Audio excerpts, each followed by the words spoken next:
ഗുരുവിന് കാരുണ്യമുണ്ട്, ഇവരെയൊക്കെ രക്ഷിക്കണം, ഇവരെയൊക്കെ നന്നാക്കണം. ഇവരെ ഗുരുക്കന്മാർ വിചാരിക്കുന്ന നമ്മൾ നന്നാക്കിയില്ലേ പിന്നെ ആര് നന്നാക്കും? കാര്യം ഗുരുവിൻ്റെ അടുത്ത് നിന്ന് മാത്രമേ ഇത് ഈ പൈശാചിക ശക്തികൾക്ക് മോചനമുള്ളൂ. അപ്പം തീർച്ചയായിട്ടും ഒരുപാട് പൈശാചിക ശക്തികളെ ഗുരു മാറ്റും, നന്നാക്കും, അല്ലെങ്കിൽ മുക്തിക്ക് അർഹതയുള്ളവർക്ക് അങ്ങനെ കൊടുക്കും. പല രീതിയിലും പ്രവർത്തിക്കാറുണ്ട്. അപ്പോൾ ഗുരു ഇതിനെല്ലാം കൂടെ നിർത്തിയിരുന്നു. അപ്പം നമ്മൾ ഓരോരുത്തരും ചോദിക്കണം, നമ്മളിൽ ആരൊക്കെയാണ് പൈശാചികം, ആരൊക്കെയാണ് ഗുരുവിനോടൊപ്പം ഉള്ളത്? നമ്മൾ ഓരോരുത്തരും ചോദിക്കണം.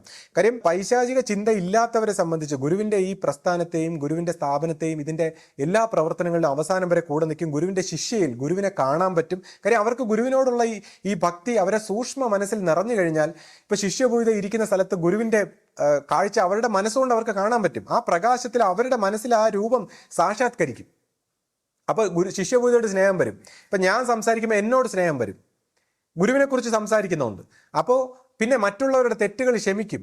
എന്നിട്ട് ഈ ഗുരുവിൻ്റെ ഈ കാര്യങ്ങൾ പ്രവർത്തിച്ചെടുക്കാനുള്ള കുറവും എല്ലാ കാര്യങ്ങളും നമ്മൾ മനസ്സിലാക്കും. അപ്പോൾ ഈ നമ്മൾ ഓരോരുത്തരും എന്നിട്ട് ഗുരുവിൻ്റെ സ്വഭാവമായിട്ട് മാച്ച് ഉണ്ടോ നമുക്ക്? ഈ ദേഷ്യവും പകയും വിദ്വേഷവും മറ്റു കാര്യങ്ങളും. അപ്പോൾ ഇതെല്ലാം ഈ പ്രകടനത്തിലല്ല, ഔട്ട്സൈഡിലുള്ള പ്രകടനത്തിലല്ല, ഇന്നർ കോൺഷ്യസിന്. ഗുരു പറയും മനസ്സിന് തുണി ഉടിപ്പിക്കരുത്. ആന്തരികമായ പരിവർത്തനമാണ്, അല്ലെ ബാഹ്യമായത് ഒരു തുടക്കം മാത്രമാണ്. ആന്തരികമായിട്ട് എത്തിക്കഴിഞ്ഞാൽ ബാഹ്യം ഇല്ലെങ്കിലും കുഴപ്പമില്ല. അപ്പോൾ ഈ ഗുരുക്കന്മാരെ കൂടെ നമ്മൾ നിൽക്കാൻ പറ്റുന്നുണ്ടോ? നമ്മൾ ഓരോരുത്തരും നമ്മളെക്കുറിച്ച് ചോദ്യം ചെയ്യണം. ആരൊക്കെയാണ് പൈശാചികത്വമായിട്ട് ഗുരുവിനോടൊപ്പം വന്നത്?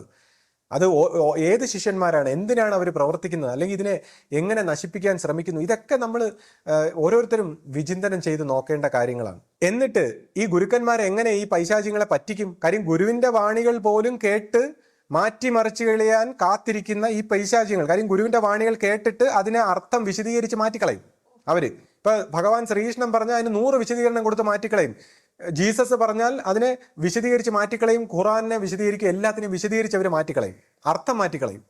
അതാണ് അവരുടെ സ്വഭാവം. അപ്പൊ തന്നെ ഇപ്പൊ നമ്മൾ അർത്ഥം, അപ്പൊ ഗുരുവാണിയുടെ അർത്ഥം മാറ്റുന്നത് എങ്ങനെ? അത് പൈശാചികം മാറ്റിക്കളയും. അപ്പൊ അതുകൊണ്ടാണ് ഈ അറിവില്ലാത്ത അനുഭവ തലത്തിൽ ഉയരാത്ത ശിഷ്യന്മാർ ഈ ഗുരുവാണികൾ കേട്ടാൽ അർത്ഥം മാറ്റിക്കളയും. അവർക്ക് മനസ്സിലാവൂല. അവർ തെറ്റിക്കാൻ വേണ്ടി അല്ല, അവരല്ലെങ്കിൽ അവരിലൂടെ പൈശാചികം പ്രവർത്തിക്കും.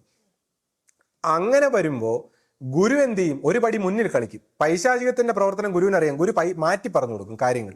കാര്യം ഗുരുവിനറിയാം താൻ ഈ പ്രസ്ഥാനം തുടങ്ങിയെങ്കിൽ ഇതിനെ അവസാനം വരെ കൊണ്ടുപോകാൻ തനിക്കറിയാമെന്നും ഈ ഇത്രയും യുഗാന്തരങ്ങളായ തെറ്റിനെ പതുക്കെ പതുക്കെ മാറ്റാൻ പറ്റുള്ളെന്നും ഇതിനെ മാറ്റുന്ന പ്രോസസ്സിനിടയ്ക്ക് തൻ്റെ പ്രകാശ സ്വരൂപത്തിൽ തൻ്റെ ശിഷ്യനിലൂടെ പരമ്പരയായിട്ട് താൻ ഇതിനെ നയിക്കുമെന്നും ഇത് പിൽക്കാലത്തെല്ലാം അറിയിക്കുമെന്നും ശരിയായ കാര്യങ്ങൾ അറിയിക്കുമെന്നും ശരിയായ ശിഷ്യന്മാർ വരുമെന്നും ഒക്കെ ഗുരുവിന് അറിയാവുന്നുണ്ട്. ഗുരു മാറ്റി തിരിച്ചും പറഞ്ഞത്.